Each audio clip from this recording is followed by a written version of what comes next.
Ayan na po. Oops! Ang laki ng alon.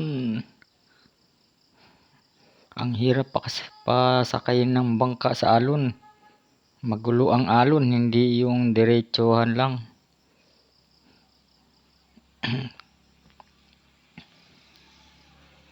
Mahirap magmaniobra. Pag maalon, kailangan magaling ang timonel. Ang makinista, kapitan ng bangka. Maigi, medyo bitirano na din tong may-ari ng bangka na nakyan namin. 2,000 balikan, Leyte, Bohol. Ayun, yung nakikitang isla, ano na yan, Tintinan. Malapit na sa Bohol, pero mas lalong lumalakas yung alon. Parang unos. Muulan-ulan kasi sa may bandang Anda. Tapos medyo mahangin. Kaya ayan, kahit malapit na sa Bohol, malalaki pa rin ang alon. Tingnan nyo mga kasundo. Ang lalaki talaga ng alon. Lakas ng talon-talon ng bangka. Mamaya-maya, minsan bigla na lang hahampas yung malaking alon sa bangka. Ayan o. Aruy. Opog! Ang lakas.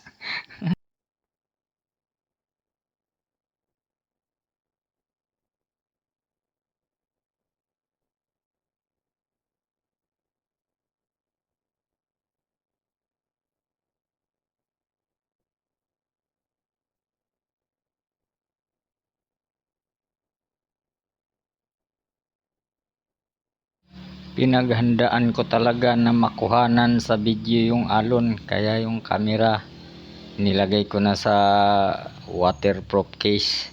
Kasi kung cellphone hindi obra, masisira ang cellphone mo dito pag natalsikan ng alat, ayari. Kaya yung camera ang safety, hindi mababasa kahit malubog pa.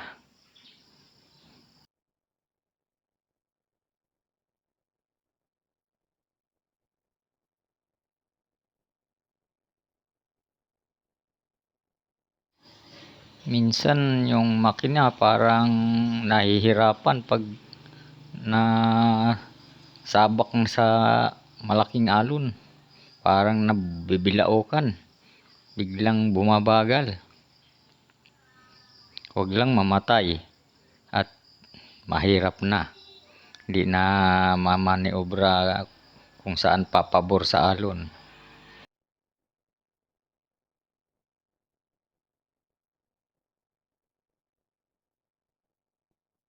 Kung gabi, nakakatakot ito ganito. Hindi rin siguro ako sasakay pag ganito tapos gabi aalis. Wag na. Wala kang makikita. Di mo alam kung ano na yung bubungguin mo.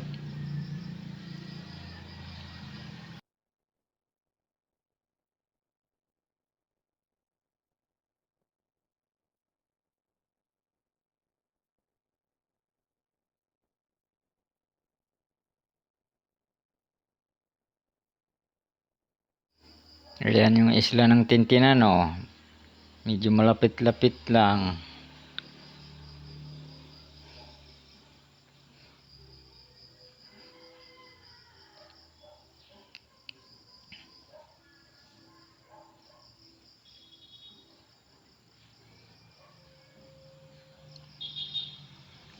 Parang nakakaantok din pagka dinuduyan-duyan ang bangka, kaso kailangan alisto ka, baka paghampas ng alon malaglag ka. Hawak na kung alin ang makapitan. Oops. Ay, nako. Hirap talaga ng malalakas ang alon.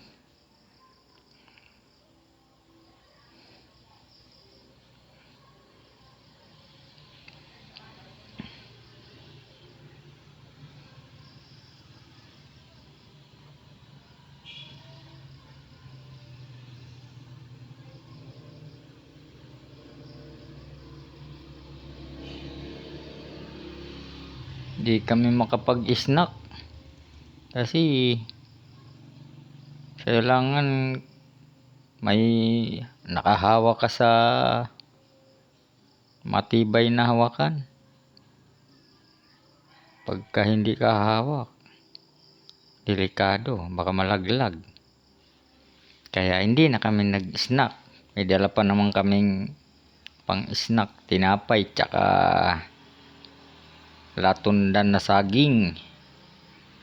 Kaso wala, hindi pwedeng hindi hahawak sa bangka. Kaya walang snack-snack, pagdating na lang, pagdaong na lang.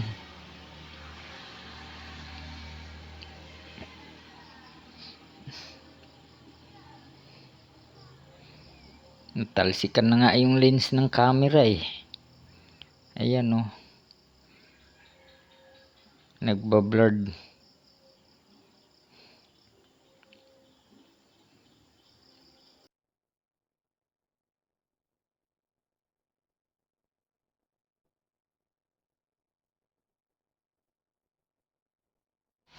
Apat lang kaming nakasakay sa bangka. Pang-apat yung may-ari, kapitan, makinista, timonel. Sa kanya na lahat. Tapos pagdating namin sa Baybayon, babalik din agad siya 3:00. Tapos babalik siya 3 oras. Yan na lang mag-isa. Makakarating siya ng Maasin 6:00 na, magdidilim na. Maano din, matibay din yung kapitan ng bangka, may-ari.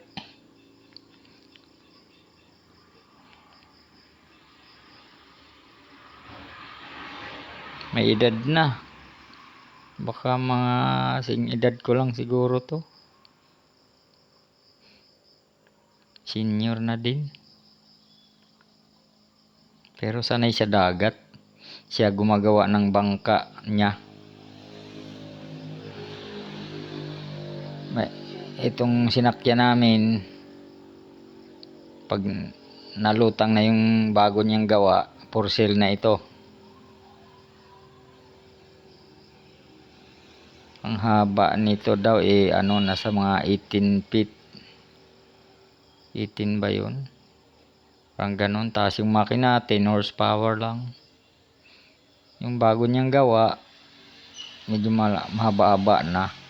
Tapos ang makina naman 14 horsepower. Medyo mabilis-bilis kaysa rito.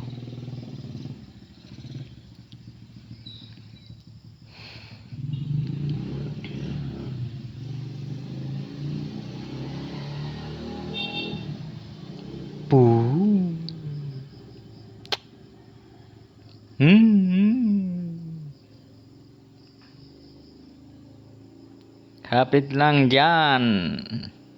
Kapit.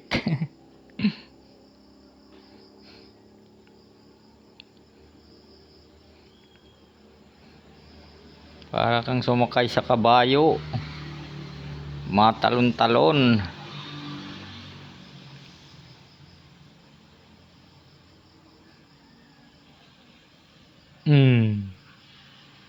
Tamo.